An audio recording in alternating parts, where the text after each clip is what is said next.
یہ قرآن ایک بابرکت کتاب ہے جسے ہم نے آپ صلی اللہ علیہ وسلم پر نازل کیا تاکہ لوگ اس پہ غور اور فکر کریں اور تاکہ اہل فہم اس سے نصیحت حاصل کریں۔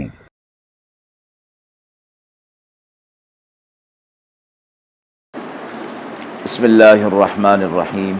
السلام علیکم ورحمۃ اللہ وبرکاتہ۔ ناظرین کرام، درس قرآن مجید کے آج کے اس پروگرام میں ہم سورۃ النحل کی آیت نمبر 80 تا 83 کا ترجمہ اور تفسیر پیش کر رہے ہیں، اور آخر میں پوچھے گئے سوال کا جواب ہوگا۔ اعوذ باللہ من الشیطان الرجیم، بسم اللہ الرحمن الرحیم۔ واللہ جعل لکم من بیوتکم سکنا وجعل لکم من جلود الانعام بیوتا تستخفونها وَجَعَلَ لَكُم مِّن جُلُودِ الْأَنْعَامِ بُيُوتًا تَسْتَخِفُّونَهَا يَوْمَ ظَعْنِكُمْ وَيَوْمَ إِقَامَتِكُمْ وَمِنْ أَصْوَافِهَا وَأَوْبَارِهَا وَأَشْعَارِهَا أَثَاثًا وَمَتَاعًا إِلَى حِينٍ۔ وَاللَّهُ جَعَلَ لَكُم مِّمَّا خَلَقَ ظِلَالًا وَجَعَلَ لَكُم مِّنَ الْجِبَالِ أَكْنَانًا وَجَعَلَ لَكُمْ سَرَابِيلَ تَقِيكُمُ الْحَرَّ وَسَرَابِيلَ تَقِيكُم بَأْسَكُمْ كَذَلِكَ يُتِمُّ نِعْمَتَهُ عَلَيْكُمْ لَعَلَّكُمْ تُسْلِمُونَ۔ فَإِن تَوَلَّوْا فَإِنَّمَا عَلَيْكَ الْبَلَاغُ الْمُبِينُ۔ يَعْرِفُونَ نِعْمَةَ اللَّهِ ثُمَّ يُنْكِرُونَهَا وَأَكْثَرُهُمُ الْكَافِرُونَ۔ آیات مبارکہ کا ترجمہ ملاحظہ فرمائیں۔ اور اللہ نے تمہارے لیے بنائے تمہارے بسنے کی جگہ یعنی گھر، اور بنا دیے تمہارے لیے چوپاؤں کی کھال سے خیمے جو ہلکے رہتے ہیں تم پر جس دن تم سفر میں ہوتے ہو اور جس دن گھر میں ہوتے ہو، اور بھیڑوں کی اون سے اور اونٹوں کے بال اور بکریوں کے بال سے کتنے اسباب اور استعمال کی چیزیں بنائیں مقررہ وقت تک کے لیے۔ اور اللہ نے تمہارے لیے بنا دیں اپنی بنائی ہوئی چیزوں کے سائے، اور بنا دیں تمہارے لیے پہاڑوں میں چھپنے کی جگہیں، اور بنا دیے تمہارے لیے کرتے جو بچاؤ ہیں گرمی میں، اور ایسے کرتے جو بچاؤ ہیں لڑائی میں۔ اسی طرح اللہ پورا کرتا ہے اپنا احسان تم پر تاکہ تم تسلیم کرو۔ پھر اگر یہ پھر جائیں روگردانی کرنے لگیں تو آپ کا کام تو انہیں واضح طور پر پہنچا دینا اور سنا دینا ہے۔ پہچانتے ہیں اللہ کا احسان پھر منکر ہو جاتے ہیں، اور بہت سے ان میں ناشکری کرنے والے ہیں۔ آیات میں اللہ رب العزت کی طرف سے انسانیت کو خطاب کیا گیا کہ انسان کے لیے اللہ رب العزت نے گھر بنائے، اور اس گھر کا مقصد سکون کا حاصل کرنا ہے۔ پچھلی آیات کے اندر جو ازدواجی زندگی اور اولاد کی پیدائش اور رزق کی بات تھی، اس حوالے سے فرمایا گیا کہ اللہ رب العزت نے تمہیں علم بھی عطا فرمایا، سماعت اور بصارت بھی عطا فرما دی، دل بھی عطا فرما دیے، تو ان سب کا تقاضا تھا کہ انسان کو ایک ایسا مقام ملے جس میں وہ دن بھر کے کام کاج کے بعد سکون حاصل کرے۔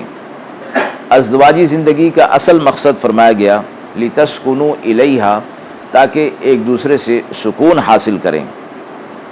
اگر انسان کی زندگی میں سکون میسر نہیں تو انسان کی زندگی کے جو فوائد ہیں اور جو وہ فوائد حاصل کرتا ہے وہ ان سے کلی طور پر فائدہ نہیں اٹھا سکتا۔ اور فرمایا گیا کہ انسان نے جو گھر بنائے اور ان میں ظاہری شان و شوکت کو رکھا، اور ظاہری زیب و زینت کے سامان جمع کر دیے، مگر سکون قلب سے انسان پھر بھی محروم رہا، اس لیے کہ سکون قلب ایک الگ چیز ہے اور ظاہری شان و شوکت ایک الگ چیز ہے۔ ان چیزوں کا انسان کی قلب اور روح کے سکون اور اطمینان سے ہرگز نہیں ہے۔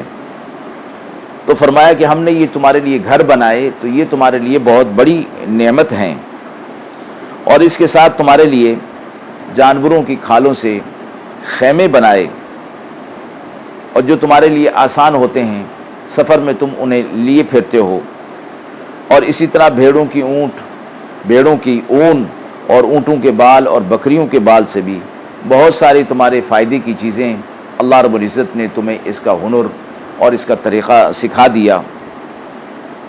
اور اللہ رب العزت نے سائے بنائے اور پہاڑوں میں تمہارے لیے جگہ بنائی، اور تمہارے لیے کرتے بنائے جو تمہیں گرمی سے بچاتے ہیں، اور اسی طرح وہ کرتے جو زرہ کے طور پر ہوتے ہیں اور وہ تمہیں جنگ میں بچاتے ہیں۔ اللہ رب العزت نے تمہارے لیے یہ سب کچھ پیدا کیا تاکہ تم اللہ کے احسان کو مانتے ہوئے اس کے احکامات کو پورا کرو۔ آپ صلی اللہ علیہ وسلم سے فرمایا گیا کہ آپ کا کام ان تک اللہ کا پیغام پہنچا دینا ہے۔ اگر یہ اللہ کے پیغام حق سے روگردانی کرتے ہیں تو آپ کے ذمہ کچھ نہیں، آپ ان کے اوپر کوئی داروغہ بنا کر نہیں بھیجے گئے، آپ کا کام تو ان تک حق بات کو پہنچا دینا ہے۔ اور پھر اللہ کے احسانات، اللہ کی نعمتوں کو جو اللہ نے ان پر کی ہیں پہچانتے ہیں، پھر جانتے بوجھتے ہوئے، ناشکری کرتے ہوئے، انکار کرتے ہوئے ان نعمتوں کا یہ انکار کر دیتے ہیں اور پھر کفر اور شرک کے اندر مبتلا ہو جاتے ہیں۔ آیت کے حوالے سے سوال پوچھا گیا ہے کہ گھر بنانے کا فلسفہ اور حکمت ان آیات میں کیا فرمائی گئی ہے؟ گھر کا اصل مقصد جسم اور قلب کا سکون ہوا کرتا ہے، جیسے کہ ان آیات کے اندر فرمایا گیا، اور اگر انسان گھر کے کام کاج، باہر کے کام کاج کے ساتھ گھر کے اندر آئے اور اس کو وہاں سکون نہ ملے تو گھر کا مقصد ختم ہو جاتا ہے۔ انسان باہر اپنے عمل اور حرکت میں مشغول رہتا ہے، جبکہ گھر میں وہ آرام اور سکون کے لیے آیا کرتا ہے۔ اس کے علاوہ فرمایا کہ اصل سکون اور راحت قلب اور دماغ کا سکون ہے، وہ انسان کو اپنے ہی گھر کے اندر میسر ہوتا ہے۔ اس لیے فرمایا گیا کہ انسان کے لیے مکان کا ہونا اور گھر کا ہونا یہ اللہ رب العزت کی طرف سے بہت بڑی نعمت ہے۔